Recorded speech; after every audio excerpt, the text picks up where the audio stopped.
Hello friends, welcome back to Neha education. आज मैं आपके लिए NTA UGC NET teaching aptitude की क्लास सेकंड लेकर आई हूँ। आप कैसे हैं और आपकी प्रिपरेशन कैसी चल रही है तो कमेंट बॉक्स में मुझे बताना। और ये चैप्टर फर्स्ट लेकर आई हूँ मैं टीचिंग एप्टीट्यूड का, जिसे हम शिक्षण अभिक्षमता भी बोलते हैं।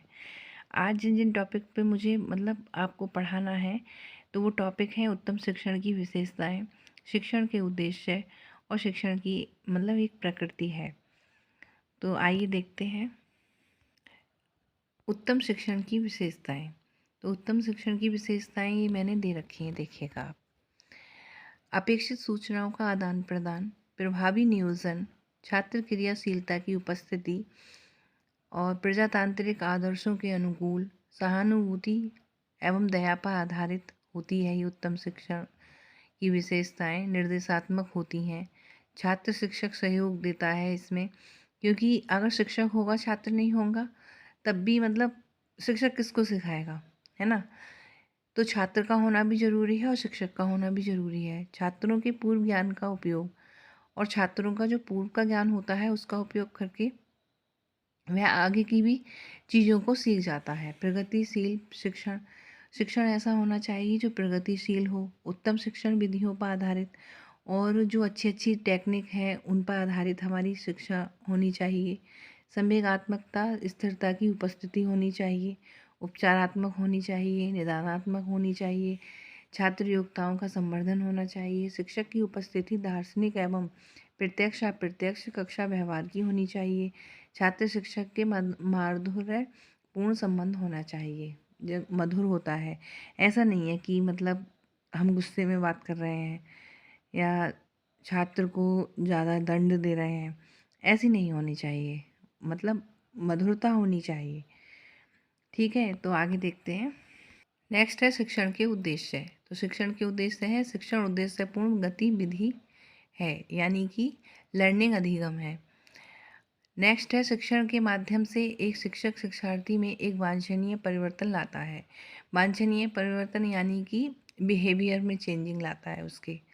ठीक है, शिक्षण और सीखने की दोनों अवधारणाएं एक दूसरे से संबंधित हैं। एक दूसरे से संबंधित हैं यानी इंटर रिलेटेड होती हैं। नेक्स्ट है शिक्षण का उद्देश्य शिक्षार्थी का सर्वांगीण विकास है। विकास यानी ओवरऑल डेवलपमेंट करना है, जैसे कि मानसिक विकास आ जाता है इसके अंतर्गत, भावात्मक विकास आ जाता है, शारीरिक विकास आ जाता है। इस तरीके से विकास इसमें शामिल हो जाता है। शिक्षण का अंतिम लक्ष्य क्या होता है? सीखना होता है। शिक्षण के दौरान एक अनुभवी व्यक्ति शिक्षक जो टीचर होता है और एक अनुभवीहीन छात्र जो स्टूडेंट होता है कि बातचीत के बीच बातचीत होती है। बातचीत होती है मतलब इंटरेक्शन होता है। ठीक है, नेक्स्ट है शिक्षण के दौरान ये बातचीत होती है। मुख्य उद्देश्य छात्र के व्यवहार में क्या आता है? बदलाव लाना होता है शिक्षण का। नेक्स्ट है शिक्षण शिक्षा के साधनों में से एक है और उसका विशेष कार्य समझ और कौशल प्रदान करना है। अब देखिएगा, समझ यानी कि अंडरस्टैंडिंग, कौशल यानी कि टीचिंग स्किल डेवलपमेंट करता है। नेक्स्ट है शिक्षण का मुख्य कार्य अधिगम को प्रभावी बनाना है। प्रभावी यानी कि सुनिश्चित करना है। शिक्षण के परिणाम स्वरूप सीखने की प्रक्रिया तीव्र होती है, इसीलिए शिक्षण और सीखना संबंधित है। और 10 पॉइंट जो बताया है, जैसे देख लीजिएगा, टीचर जो है मार्गदर्शन का कार्य करता है। कहीं ना कहीं टीचर है और वह मेंटोर है, निर्देशन दिखाने वाला है, निर्देश दिखाता है। जिस तरीके का गाइडेंस हमें प्रोवाइड करेगा तो हमारी जो लर्निंग फास्ट होगी, अच्छा कराएगा तो अच्छा हम डेवलपमेंट करेंगे।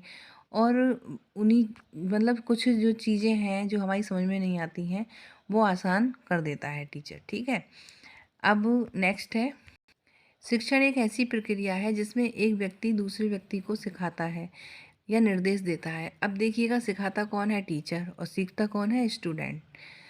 नेक्स्ट आता है हमारा, शिक्षण को कक्षा की स्थिति में शिक्षार्थी को निर्देश देने का कार्य माना जाता है। निर्देश यानी कि इंस्ट्रक्शन देने का कार्य माना जाता है। नेक्स्ट है हमारा शिक्षण एक ऐसी प्रक्रिया है जिसे औपचारिक या अनौपचारिक रूप से किया जा सकता है, और अनौपचारिक शिक्षण परिवार के भीतर होता है, और जबकि औपचारिक शिक्षण जो होता है वो परिवार के बाहर होता है। औपचारिक शिक्षण अनुभवी फैकल्टी, शिक्षकों, संपादकों आदि के द्वारा किया जाना चाहिए, क्योंकि अच्छी फैकल्टी होगी तो हमें अच्छा ज्ञान देगा। ठीक है, और इसमें यही दिखाया है। आगे देखते हैं। शिक्षण एक, अब आता है शिक्षण की प्रकृति। तो शिक्षण एक पूर्ण सामाजिक प्रक्रिया है। शिक्षण समाज के लिए और समाज द्वारा किया जाता है। हमेशा बदलते समाज विचारों के साथ शिक्षण की सटीक और स्थायी प्रकृति का वर्णन करना संभव नहीं है। जैसे मनुष्य क्या है, एक सामाजिक प्राणी है। स्टूडेंट भी समाज का एक हिस्सा है। समाज के लिए किया जाता है और समाज द्वारा, मतलब समाज के लिए किया जाता है और समाज द्वारा किया जाता है। सोसाइटी बदलती है, टीचिंग का पैटर्न बदलता है। टीचिंग का पैटर्न कैसे बदलता है, आप कहोगे कि कैसे बदलता है। तो जैसे टीचिंग का पैटर्न बदला, पुरानी सोसाइटी से एडवांस होती जाती है। एक ऑनलाइन मोड प्रोवाइड है। जैसे जैसे हम पहले पढ़ते थे, हमने कल्पना भी नहीं की थी कि हम मतलब इस तरीके से शिक्षण को कर पाएंगे, इस तरीके का शिक्षण मतलब हो पाएगा शायद। उस समय हमारे पास काफ़ी विकल्प नहीं होते थे, लेकिन उस समय अगर ऐसा होता तो शायद हमारे पास काफ़ी विकल्प होते। तो हम सोचते कि भाई एक टीचर से समझ में नहीं आ रहा है हमारे, तो हम दूसरा टीचर पकड़ते। दूसरे टीचर से समझ में नहीं आता तो हम और मतलब दूसरा टीचर मतलब पकड़ते। तो हमारी जो लर्निंग होती वो बहुत ही ईजी हो जाती, और यही मतलब सब चीज़ें सटीक हो जाती। ठीक है, यही बात हमने मतलब यही बात सिद्ध होती है इससे। शिक्षण सूचना दे रहा है, ज्ञान का संचार शिक्षण का एक अनिवार्य अंग है। शिक्षण से कोई ना कोई इन्फॉर्मेशन मिलती है। ठीक है, नेक्स्ट है शिक्षण एक अंतःक्रियात्मक प्रक्रिया है। शिक्षण छात्र और शिक्षण स्रोतों के बीच एक संवादात्मक संवादात्मक प्रक्रिया है जो छात्रों के मार्गदर्शन, प्रगति और विकास के लिए आवश्यक है। शिक्षण विकास और सीखने की एक प्रक्रिया है, मतलब इसमें हम कुछ ना कुछ सीखते रहते हैं। शिक्षण व्यवहार में परिवर्तन का कारण बनता है, क्योंकि जब हम शिक्षण को ग्रहण कर लेते हैं तो हमारे व्यवहार में भी चेंजिंग आती है। शिक्षण कला भी है और विज्ञान भी है। शिक्षण आमने सामने है, देखिएगा आमने सामने ही शिक्षण होता है। शिक्षण अवलोकनीय, मापने योग्य और परिवर्तनीय है। शिक्षण से सीखने में सुविधा होती है।